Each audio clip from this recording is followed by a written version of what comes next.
Filhos da Pauta. FDP. Filhos da Pauta. Ô, CJ, diga. Você como especialista, por favor, faça as honras. Tenho muito orgulho de ser especialista. Talvez um pouco da mesma altura. Hoje a gente recebe aqui ela que é multicampeã, tá no Minas já há algumas temporadas, seleção brasileira. Pode ser considerada uma gaúcha com um coração mineiro ou uma mineira com um coração gaúcho. Pri Darotti, é um prazer receber você aqui no estúdio. Seguinte, Pri, eu só não fui seu colega por 2 motivos. Você é Primeiro, ruim não era, não. Primeiro, porque eu sou bem mais velho. E segundo, você não sabe dessa história, o sonho da minha mãe era que eu fosse jogador de vôlei. Ah, é? E eu treinava vôlei em escola e não era sócio do Minas. E em 1990, ali quando eu tinha meus 15, 14 anos, você tinha que ter uma altura mínima para ser... Se você fosse sócio... Você poderia ir com menos de 1,60. Se você fosse não sócio, aí chega... Então você tinha que pagar a mensalidade e ganhava um centímetro. Essa história é real. Fui fazer um teste. Quem jogava lá na época de Urbaninho, na época de Fiat Minas, pô. E aí minha mãe falou assim, a gente não é sócio, acho que você não vai passar. Me mediram, eu tinha 1,60 e tinha que ter 1,62.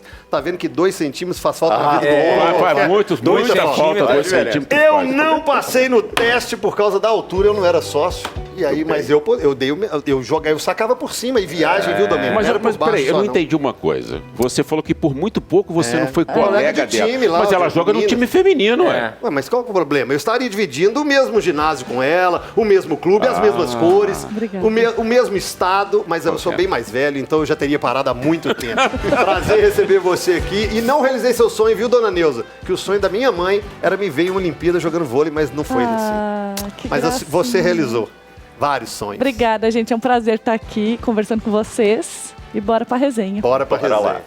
Aliás, um abraço pro Marcão ontem. Marcão comentarista. O pessoal do Bora pra resenha. E o Eltinho também. É verdade, Elton Novaes esteve lá. Ô Pri, hoje, por mais que a gente esteja num alto astral, numa alegria, que também é o DNA e a nossa identidade aqui da Rede 98, hoje foi uma grande perda pro vôlei feminino. A Isabel nos deixou muito nova, com 62 anos, uma referência no vôlei de quadra, no vôlei de praia.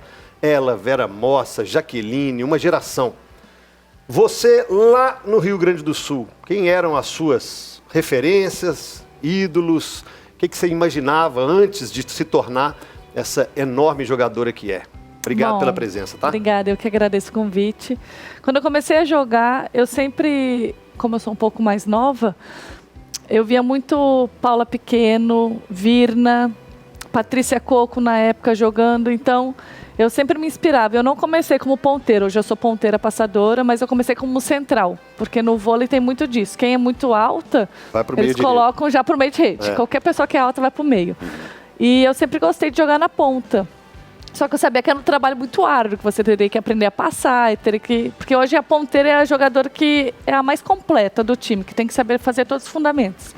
Então eu via muitas meninas e eu me espelhava muito nelas.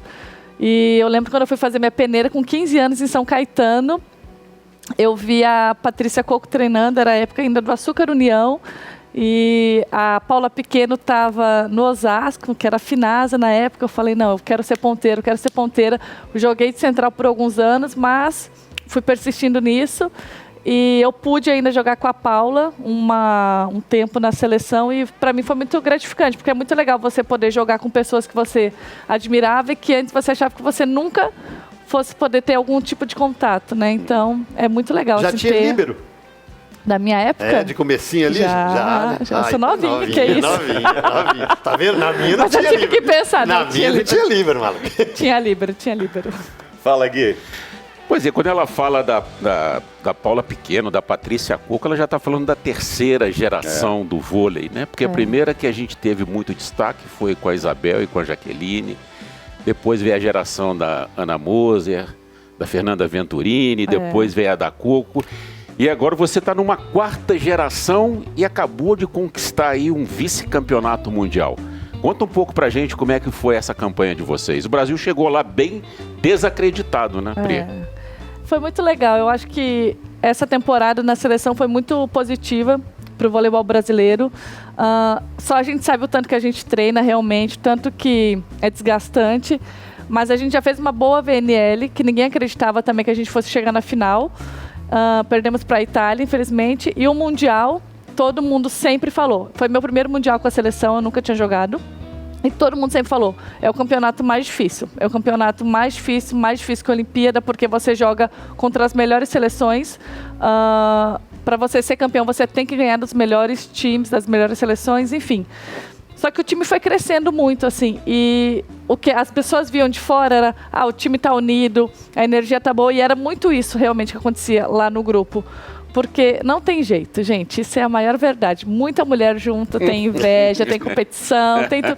Só que, também, assim, porque é normal. Mas a gente conseguiu criar uma coisa muito legal, que uma torcia pela outra. Óbvio, todo mundo quer jogar, todo mundo quer ter o seu destaque, enfim, mas a gente conseguiu criar um grupo muito único, assim, o Zé soube também lidar muito bem com o grupo, e todo mundo queria o bem, todo mundo queria ser campeão mundial, independente de quem estivesse jogando. Se fosse para entrar para fazer um saque, tava todo mundo ali muito junto, a gente não sentia inveja, coisas ruins umas das outras. Mas, assim, eu falo que a gente tem que super valorizar a prata, porque não é fácil chegar numa final de campeonato mundial, mas fica aquela frustração, porque eu acho que era um ouro muito assim, estava muito palpável pra gente, e a gente não conseguiu colocar em prática, assim, colocar na quadra o que a gente fez o campeonato todo. Mas serve de aprendizado, eu acho também. A Sérvia jogou super bem, né? Assim, Bošković, enfim. E eu falo assim, a Bošković, que é a referência, mas o time como um todo jogou muito bem, não foi só a Bošković. E o Brasil não conseguiu colocar em prática, a nossa energia não estava igual, estava nos outros jogos. Infelizmente, a gente ficou com vice, mas... Isso que você está falando, muito louco de inveja, essas coisas. Você vê, era uma pelada de imprensa. Esse aqui tá com ódio no coração. Imagina valendo vaga, imagina convocação, vitrine. salário alto. Mas essa coisa de energia que ela falou, medalha, isso, se elas sentiram em quadra, e que deu pra passar, os jogos contra o Japão e contra a Itália foram absurdos. O jogo contra a Itália, pra começar, eu já dava como derrota aquele jogo, o primeiro jogo contra a Itália. Que isso, ganhou, e as japonesas defendem muito, né, Pri? Nossa Senhora, as japonesas defendem muito. Pequenininha. Mas a energia tava diferente. Deus. E foi pra final, passou isso, sabia? Foi. Passou isso pra quem tava vendo, falou, gente, cadê Não, aquele e time? quando a gente tá na quadra, lógico que a gente sente essa emoção, só que a gente tem que estar muito focado, muito concentrado em tudo. Quando acabou o jogo, todo mundo falando, caralho, desculpa. Não tem problema, ele falou isso mesmo. Lá foi isso, vocês não falaram caramba. Bem coleguinha. Lá vocês soltaram esse... Mas a gente Puxa vida. tipo assim, que jogo. E depois que acabou que a gente foi tendo a dimensão do que tinha acontecido, assim, porque foi realmente um jogaço. O Japão, eu não lembro de ter visto o Japão jogar tão bem há tanto tempo. É uma dó também, elas perderem, alguém tem que perder, alguém tem que ganhar, mas elas jogaram muito bem também, então assim, foi um jogaço, e dava pra ver a energia, o clima do time, assim, que todo mundo tava focado em um objetivo só. Foi uma pena, mas... Deixa eu lhe perguntar uma coisa. Houve um momento da história do vôlei, especialmente do vôlei feminino, em que as cubanas eram o alvo. Brasil e Cuba parecia que ia pegar fogo, qualquer hora vocês iam sair na porrada, né? Eu acho que saíram na porrada. Saíram na porrada, inclusive na porrada e tal. Isso diminuiu, as cubanas ainda são umas adversárias desse tamanho, ou tem outra seleção que a rivalidade é maior hoje? Eu acho que antigamente era muito Cuba, um tempo ficou Rússia, né, que desde as Olimpíadas de Pequim, virada, né, que teve 24-19, ficou muito Rússia. Eu acho que hoje, assim, a gente bate muito de frente Itália, Sérvia, Estados Unidos, gente, a gente não suporta, realmente. Porque a gente só jogou uma vez contra elas esse ano, se eu não me engano. Infelizmente, nós perdemos. Foi na primeira fase da VNL ainda. Mas eu acho que Estados Unidos sempre tem aquele gostinho, não é de sair de porrada, né? Mas que tem um gostinho, assim, de querer jogar contra e de ganhar, sabe? Eu acho rola uma provocação, assim, especialmente quem tá na rede e tal. Não, eu acho que hoje em dia tá uma coisa mais sadia, sabe? Não. Rolava, né? Tinha um negócio de provocar. A minha pergunta não é pra Pri, não. A minha pergunta é pro CJ. O que é VNL, CJ? Liga das Nações no voleibol, se você não sabe. Falei errado? Liga das Nações. Ô, bicho, o cara tá duvidando. Gente, eu tomei pau no teste com 2 centímetros, Gomes. Você acha que eu não vou ver vôlei? Eu leio, eu estudo, eu vejo, eu acompanho. Isso aí. Essa qualidade vai longe, viu? Agora, se tiver uma pelada da imprensa de vôlei, é certeza que você não vai nem entrar pra Aqui, eu fui na minha época era científico, né? Hoje é ensino o quê? É médio? Médio. Na minha época, eu fazia primeiro ano científico, eu era levantador do time do vôlei. Vai te catar, do Colégio Bituruna, lá em Valadares. Olha aqui. Eu tô falando, eu levantava, Todo cara. jogo que a gente fala, ele já foi. Ele já fez alguma já coisa. Fez futsal, Já jogou basquete também? Não, basquete não. Futebol basquete americano. eu acho péssimo. Futebol Fala assim, americano também A não. gente vai trazer o pessoal do futebol americano aqui, do verdade. Não, porque eu já joguei. Não, futebol americano e basquete não. O Pri, Eu e Tom Brady. queria te perguntar sobre Zé Roberto. Né, a gente, Boa. né, Zé Fenômeno. Roberto e Bernardinho? Bernardinho são os 2 caras que mais se destacaram, né? O Bernardinho com essa personalidade explosiva que todo mundo vê, xinga, grita e cobra e tal. E o Zé Roberto nos parece muito mais tranquilo. Como é que é essa relação? Queria que você falasse um pouquinho dessa relação com o Zé Roberto e como é que é o dia a dia com ele. Então, o Zé é uma pessoa que dispensa comentários. Eu acho que um treinador multicampeão, né? O Zé é muito tranquilo até um certo ponto. Ele é muito exigente. Então, realmente, quando você vê ali no jogo, ele tenta falar mais calmo com a gente, mas por trás daquilo, ele já puxou muito nossa orelha, ele já deu muito esporro, porque mulher não tem jeito, às vezes tem que levar ali. Ele sente, às vezes, quando a gente está um pouco mais frouxo, mais desconcentrado, então ele pega mais forte. Mas ele não é tão calmo quanto parece nos jogos. Ele é muito exigente, ele é muito perfeccionista, ele fica no nosso pé. Tipo, ele quer o nosso melhor de qualquer jeito. Então ele é bem exigente, assim, bem bravo. Agora, você teve ele teve história com o Bebeto de Freitas, que também tem uma história Bebeto forte de Freitas, com Bebeto vôlei. foi treinador da seleção italiana. Bebeto é um cara que também... Sabe tudo. Talvez o Bebeto tenha sido o grande cara lá atrás, né, Guilherme? Que Precursor, tinha assim, né, puxado toda essa história do vôlei junto com o Luciano do Vale, numa época. É isso mesmo. Fazendo um paralelo com o futebol e a coisa dos treinadores, o treinador de futebol tem, assim, cada um tem não só uma personalidade, mas um estilo de treinar, uma forma de treinar. Fazendo um paralelo entre os dois, qual a diferença entre um e outro? No do método? Zé e do Bernardo? Do Bernardo eu não vou saber te falar, porque eu nunca trabalhei com ele. Mas o Zé, ele tem um método que é inquestionável, porque o tanto que o Brasil já ganhou, né? Então ele realmente acredita nisso fielmente. Eu posso fazer uma comparação do nosso técnico do Minas, que é o Nicola, Sim, claro. que é uma escola europeia e italiana. São 2 escolas totalmente diferentes. E eu acho o máximo isso, porque na verdade eu posso aprender, eu já tinha trabalhado com o Zé antes, e já venho trabalhando com o Nick há algum tempo. Então eu posso aprender 2 escolas que são totalmente diferentes. Na seleção é uma coisa, eu chego no Minas, eu tenho que mudar totalmente o estilo de jogo. Mas são 2 escolas que você vê que dá certo. A seleção super campeã e o Minas tricampeão brasileiro. Então não tem muito o que questionar, mas são visões diferentes que faz com que a gente cresça e evolua. Essa é uma história interessante, ela tá falando das escolas diferentes. Porque pro leigo, agora falando sério, o que é? Você sacou, recebeu, levantou, cortou. Quando você fala de 2 escolas completamente diferentes, onde é que estão essas diferenças tão gritantes? Por exemplo, o estilo de jogo do Zé Roberto é um jogo que ele não quer que force tanto o erro. O que é não forçar o erro? É você ficar atacando todas as bolas. Às vezes a bola não tá boa, o que a gente fala no vôlei, passa a bola para lá, deixa o adversário errar. Enfim, só que nisso você tem que confiar também muito no seu bloqueio e defesa, que é um sistema que o Zé bate muito nessa tecla. E já a escola do Nick, ele quer que seja agressivo, que é o quê? Sempre atacar. Não é para ficar largando a bola. Ele fala, larga a bola quando a bola estiver boa, não quando a bola estiver ruim. Porque normalmente a bola ruim, a gente vai largar, o adversário já sabe. Então ele gosta que o time seja agressivo. Então são 2 escolas totalmente diferentes, porque você chega na seleção não podendo arriscar tanto e você volta pro clube sabendo que você pode, e sim, ele briga se você não ataca.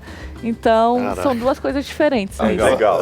É um treinador que gosta de marcação alta e o outro que é retranqueiro. Tipo isso. Já que você fez essa analogia com o futebol, eu achei interessante. Os treinadores antigos do futebol, Pri, tinham um método no vestiário talvez mais rude, onde podia xingar, e houve uma mudança de geração de jogadores. Os jogadores hoje, eu acho que talvez falar melindrosos seria sacanear demais essa geração. São mais sensíveis. Acho que seria mais honesto da nossa parte. Acontece isso no vôlei também, você acompanha pela sua experiência, que antigamente dava mais pancada, o Bernardinho mordia até a bola, e aceitavam-se mais os gritos, e essa geração aceita menos ou não? Eu acho. Eu concordo. Eu acho que... E é muito engraçado. Tem até um lance que eu lembro com o Bernardinho, com a Dani Lins, que na época ela jogava no time dele, e ele xingou ela e tal. Só que era coisa dali. A Dani mesmo não levou pro pessoal. Só que eu acho que se fosse hoje, nossa, ia virar um escândalo. Mas eu acho que vai muito da relação que você tem também com o técnico, né? Com as pessoas da sua comissão técnica. Mas eu acho que hoje em dia, assim, as pessoas estão muito mais cautelosas, muito mais melindrosas realmente, porque eu acho que qualquer coisa está virando mimimi danado. Eu acho que isso, assim, tem muito... O treinador tem que ter muito essa sensibilidade de saber como é que ele tira do atleta, qualquer chefe, na verdade, né? Como é que ele tira daquela pessoa o melhor. Tem gente que responde com um estímulo mais agressivo. Não tratando todo mundo igual, né? Tem gente que tem que fazer carinho, tem gente que tem que ser mais bem tratado. E é muito difícil, a gente fala, assim, trabalhar com mulher é muito complicado, porque são 14, 16 mulheres, então pensa o jeito que eles têm que pensar em tratar cada uma. Porque tem a TPM, aí tem uma hora que tá tipo 5, 6 de TPM e fica nervosa, só que às vezes ele tá bravo também com você. Não é só você que tá brava com ele ou tá chateado.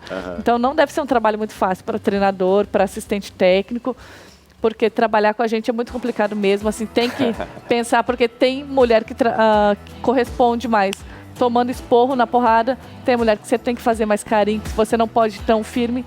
Então não deve ser nada fácil. E é um universo de comando do vôlei feminino, ele é mais masculino, assim, tem muito mais homens treinando mulheres do que mulheres treinando mulheres? Muito. Olha, eu não vou saber te falar, eu acho que até a procura é menor pelas mulheres serem técnicas. Eu posso até falar sobre isso, porque a minha diretora do Minas, a Keila, ela mesmo fala que quase não tem... E a Keila, assim, ela é super de querer engajar por mulheres dentro do esporte, porque eu acho que é importante, é necessário. É um ambiente muito masculino, mas que as mulheres têm totais condições. Só que não sei o porquê que não tem tanto esse espaço. Eu acho que se criou uma cultura muito masculina em relação a isso. Mas seria muito interessante ter mulheres. Vai chegar a hora, né? Está melhorando, aos poucos está melhorando. As atletas que vão se aposentando, vão buscando isso também, né? E vão tentando chegar. Olha aqui, deixa eu dar um recadinho aqui rapidinho, a gente vai fazer um intervalo daqui a pouco. Daqui a pouco a gente conversa mais com a Pri. É o seguinte, sabe qual é a dupla perfeita? Internet fixa com ultra velocidade, a maior estabilidade, internet móvel mais rápida do Brasil, ainda mais rápida com 5G+, da Claro, dupla tão boa como Rivaldo Ronaldo, Bebeto Romário, Pelé Garrincha, Isabel e Jaque. Boa, foram medalha de ouro na Olimpíada de 96, eu me lembro que cobri a Olimpíada de 96, eu cobria futebol, mas acompanhava ali os outros esportes, não cheguei a entrevistá-la assim, mas sei que ela ganhou medalha de ouro. Tudo isso sabe por quanto? Por quanto? R$ 149,90. Nossa! Com 350 mega de internet fixa, 25 GB no plano móvel. Você ainda concorre a viagem para ver o Brasil lá no Catar. E eu vou falar um negócio para você, não é barato não, tá? Então, se você está pretendendo ir com sua própria grana, beleza, mas você pode ir na faixa aqui, na Claro. É ou não é? Fala Exatamente, aí. Show de bola. 0800 720 1234. 0800 720 1234. Você pode ir com acompanhante. Tudo por conta da Claro. Tá esperando o quê? Consulte aquisições ou claro.com.br. Muito bem. Manda aí, Gui. Ô Pri, você não disputou a última Olimpíada em Tóquio porque você abriu mão do ciclo olímpico. E agora você está de volta à seleção. Por que você tomou essa decisão lá atrás? Eu acho que é muito complicado, assim, tá na seleção, todo mundo, quando alguém te para na rua, fala, você joga? Joga. Você joga na seleção? Como se o clube não importasse, né? É sempre assim. Mas eu acho que é normal do brasileiro, né? Enfim. E estar na seleção é muito desgastante. Você tem que abrir mão de muitas coisas. E eu estava num momento de vida que eu não queria abrir mão da minha vida pessoal.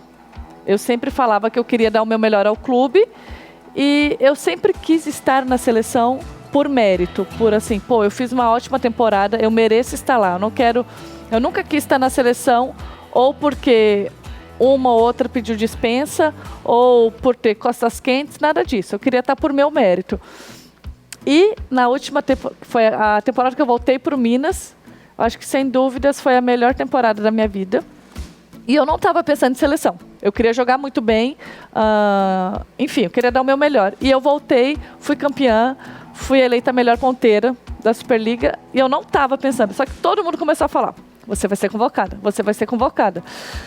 E quando saiu a convocação, aí eu falei, gente, ótimo, se eu for, tudo bem, se eu não for, tá tudo certo. Eu já queria fazer uma cirurgia, enfim. Quando saiu a convocação, eu não estava. Só que eu criei uma expectativa de tantas pessoas falarem, e lógico que no fundinho, se eu fosse convocado, eu ia ficar muito feliz, porque eu sabia que ia ser também por merecimento. E não saiu essa convocação. Eu falei, bom, vida que segue, vou trabalhar para tentar estar no novo ciclo. Então, eu também comecei a falar isso.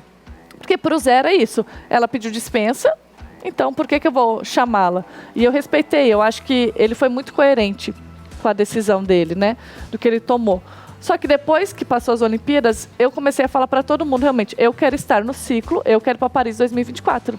E que não é fácil, é um ciclo mais curto, mas é muito complicado. Então, eu continuei me dedicando, continuei treinando, e quando ele me convocou esse ano, eu fiquei muito feliz, porque eu estava lá na seleção. Porque para você estar lá, você tem que estar, assim, de cabeça, porque é muito desgastante, é muito treino, você viaja muito, você fica fora de casa. Então, eu falo que Deus também sabe tudo na hora certa. A sua hora, enfim. Então, eu acho que eu voltei para a seleção na hora certa. Por eu querer estar na seleção, por eu merecer estar lá e porque, assim, eu quero dar o meu melhor e o meu foco realmente é estar lá até 2024. Então, eu acho que, assim, foram decisões que eu tomei no passado que fizeram com que eu não estivesse em Tóquio. É o preço que você paga, né? Toda ação gera uma reação. Mas também não me arrependo, eu acho que foi tudo consciente, mas agora o meu foco está em 2024. E na sua volta vocês tiveram uma conversa, só vocês dois, para você se explicar para ele, não? Não, assim, eu acho que foi muito tranquilo. Eu sempre tive muito carinho pelo Zé. E eu lembro que quando eu voltei para a seleção, eu fiquei meio assim, né? Tipo, como é que vai ser? Mas foi muito legal, porque a gente estava no meio do treino, de saque-passe de manhã. E, sei lá, eu passei uma bola e tudo, aí ele brincou comigo uma coisa, ele só depois chegou e falou assim, é muito bom ter você de volta, que bom que você voltou. Aí eu abracei, porque eu sou muito de abraçar. Eu abracei ele, falei, eu também tô muito feliz de voltar. Aí ficou por isso, mas foi bom, assim, eu acho que eu volto no momento que eu tô também mais madura, mais focada, então, com certeza isso ajuda muito. Muito bem, estamos recebendo aqui nossa FDP VIP de hoje, Pri Daroit. Eu não vou ter a pretensão de dizer aqui que eu fui repórter que cobriu vôlei durante muito tempo e tal, mas no meu início de carreira, eu cheguei a cobrir alguns jogos de um time que foi muito emblemático para o vôlei brasileiro. Aí era um time que tinha Giovanni, tinha Maurício, Marcelo Negrão, Tandy, eram esses caras. E parecia uma bitomania, assim, quando eles entravam no ginásio. Mesmo. Era uma coisa inacreditável, assim, verdade. né? Parecia que os Beatles tinham entrado no ginásio, era um barulho insuportável o tempo todo, aquela coisa toda. O tamanho que esses caras tiveram nessa época, né? O vôlei, ele ganhou essa dimensão naquela época e permaneceu nesse patamar, ou ele deu uma acalmada nesse sentido, tanto o masculino quanto o feminino? Essa época eu era uma criancinha ainda, né? Isso é para me chamar de velho. Ela tava gritando na arquibancada. Isso é para me chamar de velho, mas tá tudo certo.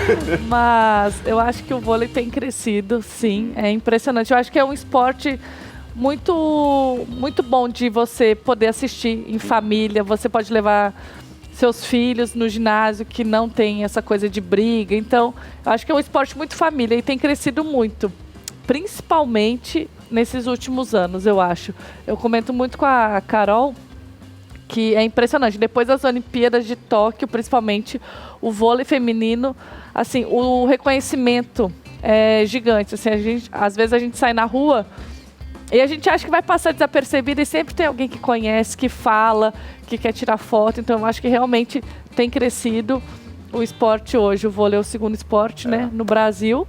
E eu acho que a tendência é crescer mais ainda, mas realmente é muito gostoso, assim, sentir esse carinho, assim, eu acho que é muito gratificante, né? Ter o nosso trabalho reconhecido por tanta gente, é bem gostoso. Assim, Minas é celeiro também, né? Ah, demais. Minas é celeiro e é referência. Tanto que você vem lá do Sul, mas Minas Gerais, e o clube Minas Tênis Clube é uma referência. Minas Gerais é uma referência no vôlei.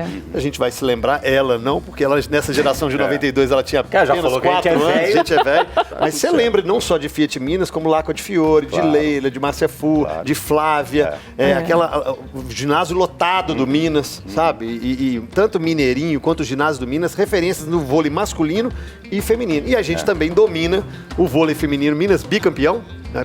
Tricampeão. E o Cruzeiro dispensa comentários com o Marcelo Mendes, agora com o Felipe à frente, mas tem o absurdo. Praia, lá de Uberlândia, que também tem feito um trabalho sensacional. Sempre, é verdade. A gente até comentou esses dias, desculpa, falando em ginásio lotado, ano passado, na temporada passada, quer dizer, nosso primeiro jogo da semifinal, que foi aqui contra o Bauru, eu acho que os ingressos foram vendidos, assim, esgotou meio-dia. Colocou de manhã, meio-dia esgotou. E, se eu não me engano, cabem 3.600, 3.700 pessoas na arena. E foi muito legal, assim. É muito gostoso você poder jogar com um ginásio, assim, lotado. Eu lembro quando a gente entrou, assim, quase todo mundo arrepiou, a torcida o tempo todo com a gente. Então, é muito gostoso ter esse carinho, essa torcida. E, realmente, Minas é um celeiro, é indiscutível. E o povo mineiro entende de vôlei, eles gostam. A gente vai no mercado, eles param. Menos a gente não sabe. Aí você tá falando. A gente não sabe nada. Mas é legal, é gostoso. Eu creio que no FDP a gente adora ouvir histórias engraçadas, alguma coisa de bastidor. Tem uma pra você contar pra gente do Mundial? Ai, meu Deus, tem uma que ficou famosinha sem querer. Que, na verdade, foi a minha volta e a da Carol Gattas pro Brasil, depois do Mundial. Que, normalmente, as seleções sempre voltam todo mundo junto.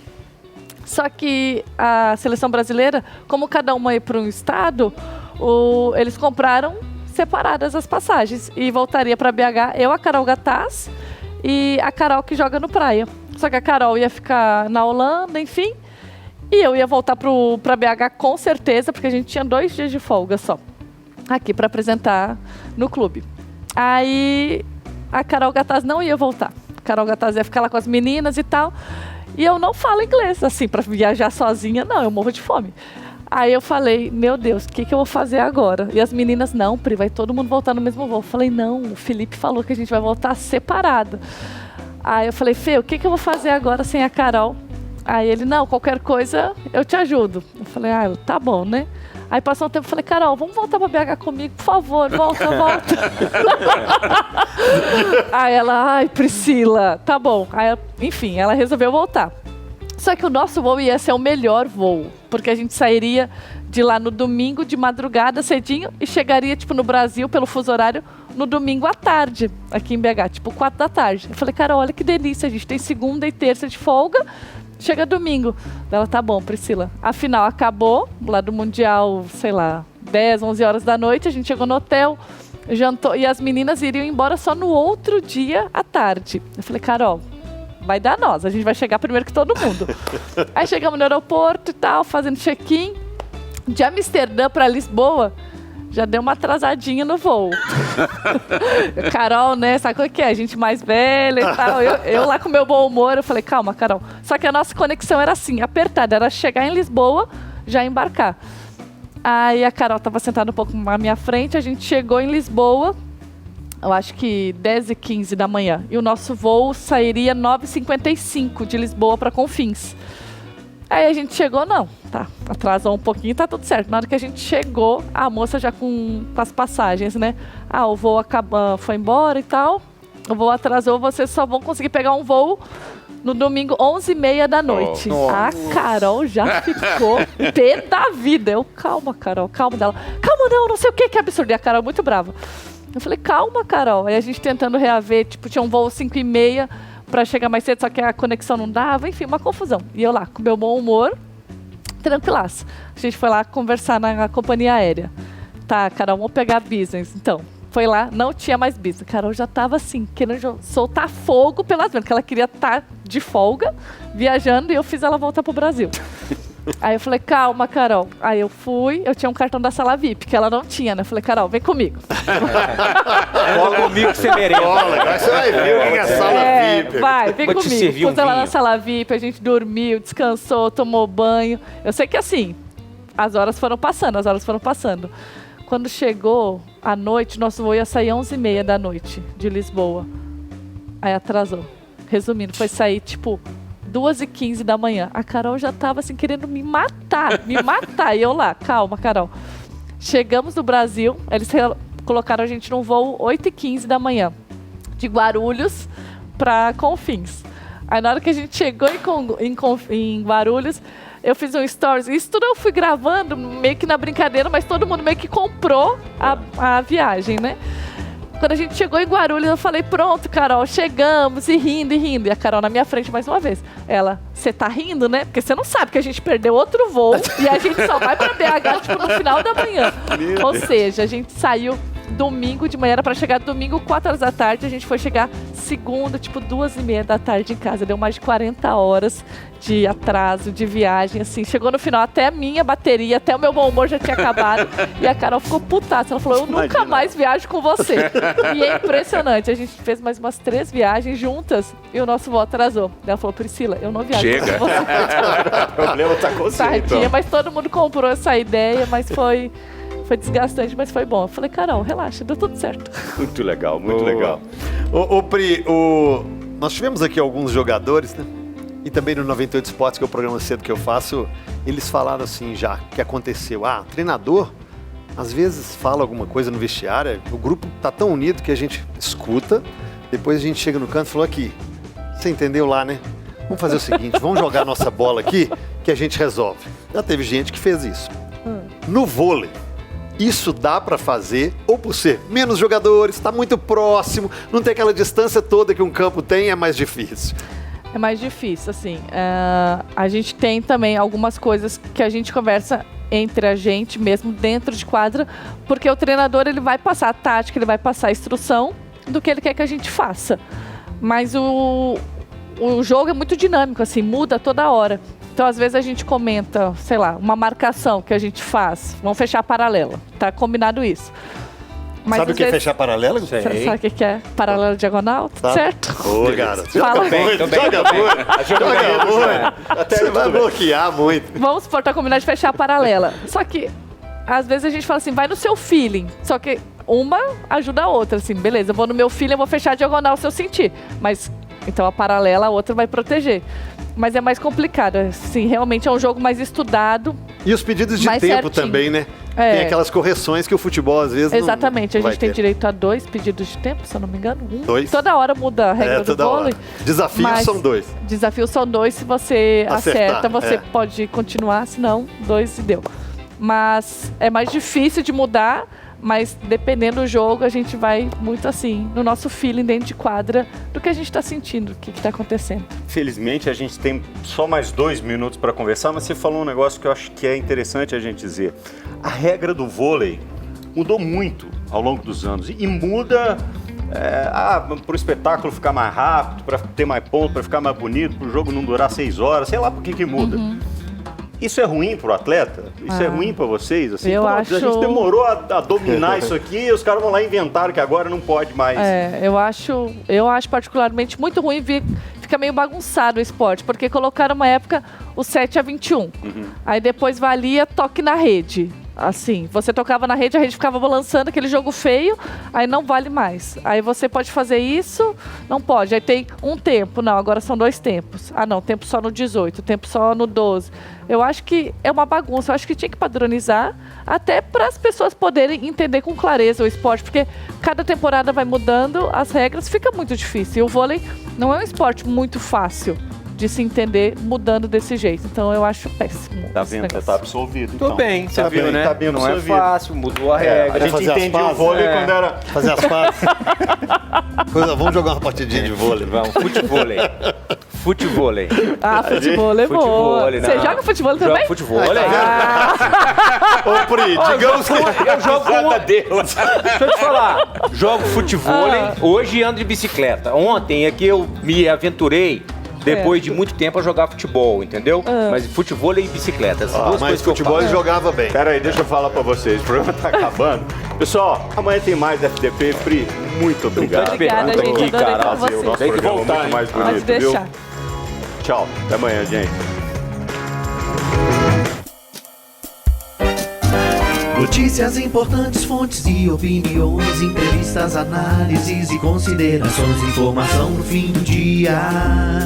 E se o assunto tá em alta, ele tá no FDP. Filhos da pauta, FDP. Filhos da pauta.